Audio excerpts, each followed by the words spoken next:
There's a generation that did everything they were told. Got the degrees, chased the careers, showed up early, stayed late, followed the playbook page by page, and according to Pew Research, they're on track to be the first generation in modern history to end up worse off than their parents. That part people talk about. Here's the part they don't. Millennials are also the most self-aware generation we've ever seen. They know what's wrong. They can name every pattern holding them back. They've read the books, done the therapy, listened to the podcasts, and they're still stuck in the same loops. That's not just bad luck. That's something psychological happening underneath. And before you click away thinking this is another millennial hit piece, stay with me. Because some of what I'm about to say will make you feel seen, and some of it might challenge a few things you believe about yourself. Probably both. Let's get the obvious stuff out of the way first. Millennials graduated straight into the 2008 recession, the worst economic timing in decades. They were told to get degrees, so they did. And now they're sitting on an average of $40,000 in student loans. Housing went up, wages didn't. Today, about 73% of them live paycheck to paycheck. 3 out of 4 say debt is standing directly between them and their goals. You've heard this story 100 times. The system failed millennials. At this point, it's basically its own genre. And look, none of that is made up. The math genuinely doesn't work. Participation trophies were never the problem. The real problem was a $100,000 degree for a job that pays $45,000. But here's where it gets complicated. Millennials aren't just dealing with a broken economy, they're also dealing with their own psychology. And sometimes those two things are harder to untangle than most people want to admit. Let me show you what I mean. A couple of years ago, psychologist Jean Twenge looked at 85 studies, over 16,000 students, and she found that millennials scored about 30% higher on narcissism than the generations before them. They were more self-focused, more entitled, more convinced they were special. But those same millennials? They also report higher anxiety and depression than any generation on record. So which is it? Do they think too highly of themselves, or not highly enough? Turns out, it's both. At the same time, there's even a study in PLOS1 showing millennials know they come across as narcissistic, and they're embarrassed about it. That's how you end up posting a selfie with full confidence and deleting it 20 minutes later because it only got 11 likes. It's basically an unending trauma cycle all happening behind your keyboard. This is why millennials can believe they deserve more and still feel like complete failures. That's not being fake. That's two conflicting beliefs running at the same time, baked in from the start. There's a behavior pattern psychologists call self-handicapping, and once you see it, you'll notice it everywhere around you. It works like this. You put obstacles in your own way, not on purpose, but quietly, almost automatically. A 2003 study by Van Eerde found a strong link between this and procrastination, and researchers Siroy and Cycle figured out why people do it. It's not laziness, it's protection. Think about it. If you don't give your full effort to something and things don't work out, you can blame the circumstances. But if you give everything you have and it still falls apart, then the problem is you. So you build an emergency exit before the building even catches fire, just in case. That's not weakness. Millennials have been burned before. Makes sense they'd want a backup plan, but the backup plan becomes the thing that keeps them stuck. Now here's where this might hit close to home. A lot of what millennials call burnout is real exhaustion, but some of it is something else, the fear of finding out that your best effort still isn't enough. Anne Helen Peterson wrote a whole book about millennial burnout called Can't Even. She described it as reaching complete exhaustion and then pushing yourself to keep going anyway. In 2019, the World Health Organization made it official. Burnout is real. It's documented. It's not in your head. But Peterson noticed something else, too. She called it errand paralysis, the inability to do simple tasks, scheduling a doctor's appointment, returning that Amazon package that's been sitting by the door for 3 weeks, things that should take 5 minutes but somehow never happen. Here's the honest question. Is that paralysis because you're genuinely exhausted, or is it because doing something means facing what comes next? Sometimes it's the first one. Sometimes it's the second. Sometimes you can't tell the difference anymore. If any of this is landing somewhere uncomfortable, that's okay. This is what self-protection looks like when your whole life you've been taught that your worth equals your output. And on top of all that, there's another pattern nobody really names. The strange way millennials relate to their own self-awareness. Millennials change the conversation around mental health. That's real.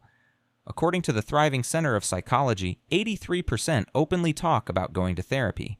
90% think more people should go. That's a big deal. But here's the flip side nobody really talks about. Millennials can name their attachment style. They can explain which parent gave them which wound. They can identify the exact trauma response happening in any given moment. They've got more psychological vocabulary than any generation in history. And somehow knowing all of that doesn't always change anything. It's like knowing you're drowning and writing a think piece about water instead of just swimming. At some point, the diagnosis stops being a starting point. It becomes the whole identity. You're not working on your anxiety, you just are your anxiety. The label becomes the destination instead of the map. Here's what everyone gets wrong. The problem isn't that millennials are too self-aware. It's that awareness became the thing itself, instead of the first step toward change. Back in 1966, a psychologist named Julian Rotter came up with something called locus of control. It's simple. Do you believe your life is shaped by what you do, or by what happens to you? People who believe outside forces run the show tend to report more stress, more depression, and less satisfaction at work. Not because they're wrong about the outside forces, but because the belief itself changes how they handle problems. And here's the trap for millennials. The system really is stacked against them. That's true. But focusing on that constantly can train your brain to stop looking for ways through. It's tricky. You have to hold two things at once. The system is broken, and you still have moves you can make. Drop either one, and things get harder. Pretend the system is fair, and you'll burn out. Pretend you have no control, and you'll stay stuck. Now, can we talk about relationships for a second? Because this same pattern shows up there too. Here's what the numbers say. 42% of millennials reaching 40 have never been married. Back in the 1980s, that number was 6%. When researchers ask why, 73% say marriage is just too expensive. Fair enough, weddings cost money, houses cost money, kids cost money, but the same surveys show something else. 39% say they're not sure their partner is the one. 34% admit they have commitment issues from past relationships. And a significant chunk watched their own parents' marriages fall apart and quietly decided they'd rather not risk the same thing. Millennials have more dating options than any generation in history.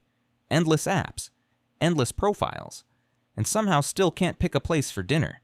That's not an economics problem. That's a fear of being wrong problem dressed up in budget concerns. Economics didn't create commitment fear, it just gave it a socially acceptable excuse. Now, I'd like to show you something strange that I think will intrigue you. Ask millennials about the state of the country, and 71% will tell you things are bad. The economy is rigged. The climate is collapsing. The system doesn't work for regular people anymore. But ask those same people about their own future? Suddenly, they're optimistic. They believe they'll figure it out. They'll find a way through. Researchers call this informed optimism. You see the problems clearly, but still hold hope for yourself. And honestly, it makes sense. You can't walk around crushed by despair every day. The brain needs somewhere to put hope. But there's a shadow side. When everyone's focused on their own individual escape route, nobody's pushing for bigger change. I can't fix the world, but I can optimize my corner of it. It protects your sanity.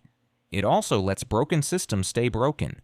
And this brings us to the part nobody wants to say out loud, the thing that ties all of this together. You see, at the end of it all, the uncomfortable truth is two things can be real at the same time.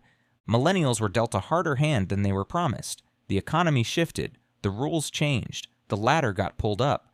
None of that is exaggerated, and none of it is their fault. But somewhere along the way, patterns developed that made things even harder. The need for validation that never quite fills the hole.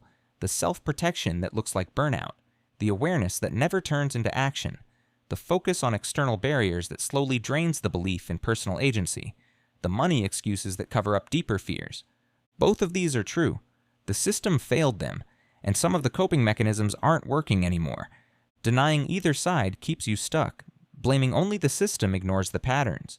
Blaming only yourself ignores the reality. The way through is holding both without letting go of either one. Here's what I want to leave you with. These patterns aren't character flaws. They're adaptations. They made sense when they developed.